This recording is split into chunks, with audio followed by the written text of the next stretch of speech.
अरुणाचल प्रदेश में कांग्रेस की सरकार को फिर से बहाल करना कांग्रेस के लिए बहुत बड़ी जीत है और बीजेपी के लिए एक करारी हार। ऐसा पहली बार हुआ कि किसी भी राज्य में सरकार होते हुए सुप्रीम कोर्ट ने उसे बेदखल कर पिछली सरकार को फिर से सत्ता में बैठाने का आदेश सुनाया है। अरुणाचल प्रदेश पर सुप्रीम कोर्ट ने घड़ी की सुई पीछे कर दी है, लेकिन 7 महीने पीछे जाने का असर क्या होगा, उससे पहले जान लीजिए कि अभी 60 सीटों वाली अरुणाचल विधानसभा की स्थिति क्या है। सत्ताधारी पीपीए के पास 30 विधायक हैं, कांग्रेस के पास 15, बीजेपी के पास 11, निर्दलीय के पास 2, जबकि 2 सीटें खाली हैं। लेकिन सुप्रीम कोर्ट के भूतकाल में जाने के आदेश के बाद वर्तमान की स्थिति बदल जाएगी। अब अरुणाचल प्रदेश विधानसभा का स्वरूप करीब 7 महीने पहले वाला यानी 15 दिसंबर 2015 जैसा हो जाएगा।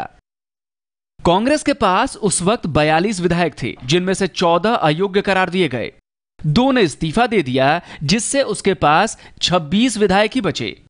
अब यहां बड़ा सवाल यह है कि क्या ये आंकड़े कांग्रेस की सरकार को बचाने के लिए काफी हैं? क्योंकि अगर यथास्थिति 15 दिसंबर 2015 वाली हो जाती है, तब 16 विधायकों के कम होने से विधानसभा की कुल संख्या 44 हो जाएगी, यानी बहुमत के लिए कांग्रेस को 23 सीटें चाहिए होंगी, जबकि उसके पास 26 सीटें होंगी, यानी ऐसे में सरकार बच जाएगी। लेकिन यह तब होगा जब कांग्रेस के वो सभी 11 विधायक जो पीपीए के साथ गए हैं वो वापस आ जाएं। और यहीं पर पेंच फंस रहा है, क्योंकि अगर ये 11 विधायक वापस नहीं आते हैं और कांग्रेस इन्हें भी निकाल देती है, तब विधानसभा की कुल संख्या 33 की हो जाएगी। बहुमत के लिए 17 सीटों की जरूरत होगी, लेकिन 11 और विधायकों के अयोग्य हो जाने से कांग्रेस के पास सिर्फ 15 सीटें ही बचेंगी, जो कि बहुमत से 2 कम हैं। यानी फ्लोर पर सरकार के लिए जरूरी आंकड़ों का गणित गड़बड़ा जाएगा। हालांकि पार्टी का कहना है कि नाराज विधायकों को मना लिया जाएगा। नया प्रभारी है सीपी जोशी साहब, वो पूरा कोशिश करेंगे।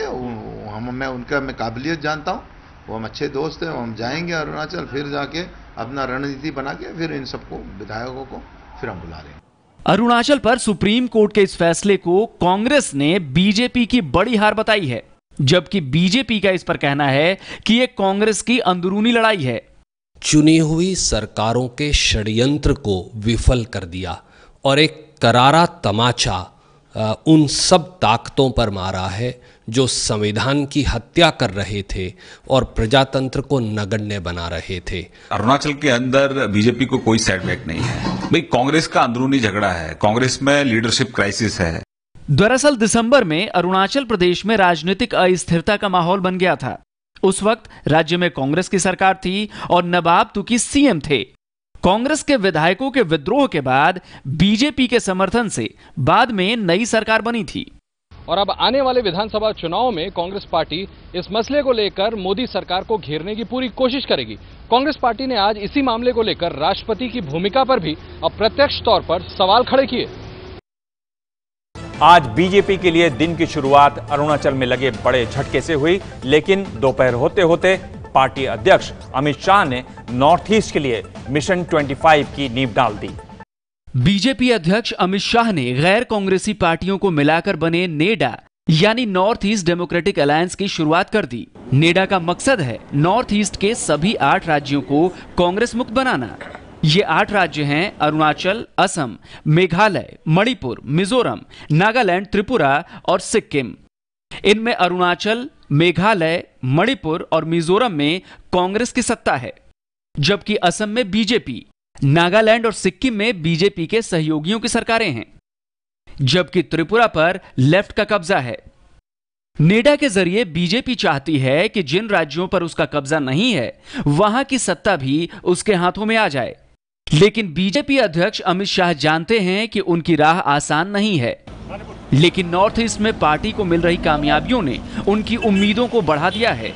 नेडा की इस मीटिंग में असम के मुख्यमंत्री सर्बानंद सोनोवाल, नागालैंड के मुख्यमंत्री टीआर जिलियांग, अरुणाचल प्रदेश के मुख्यमंत्री कालिखोपुल और सिक्किम के मुख्यमंत्री कुमार चामलिंग शामिल हुए। Once again prove that BJP has the capability of bringing all the parties together and BJP has the capability to govern the Northeast, giving capability of providing a good governance to the people of Northeast. पूर्वोत्तर राज्यों में बढ़ता जनाधार इस नए alliance के बनने की बड़ी वजह है। फिलहाल इसके सामने सबसे बड़ी चुनौती अगले साल मणिपुर में और 2018 में मेघालय में होने वाले विधानसभा चुनाव हैं। लेकिन असली परीक्षा 2019 के लोकसभा चुनाव की है, जिसका बीजेपी ने मिशन 25 का नाम दिया है, यानी 8 राज्यों की सभी 25 सीटों पर बीजेपी का काबिज होना। फिलहाल 2014 के लोकसभा चुनाव के नतीजों पर नजर डालें तो असम की 14 में से 7 सीटों पर, जबकि अरुणाचल की 2 में से 1 सीट पर बीजेपी का कब्जा है। यानी नॉर्थ ईस्ट के 8 राज्यों की 25 सीटों में से बीजेपी के पास सिर्फ 8 सीटें ही हैं।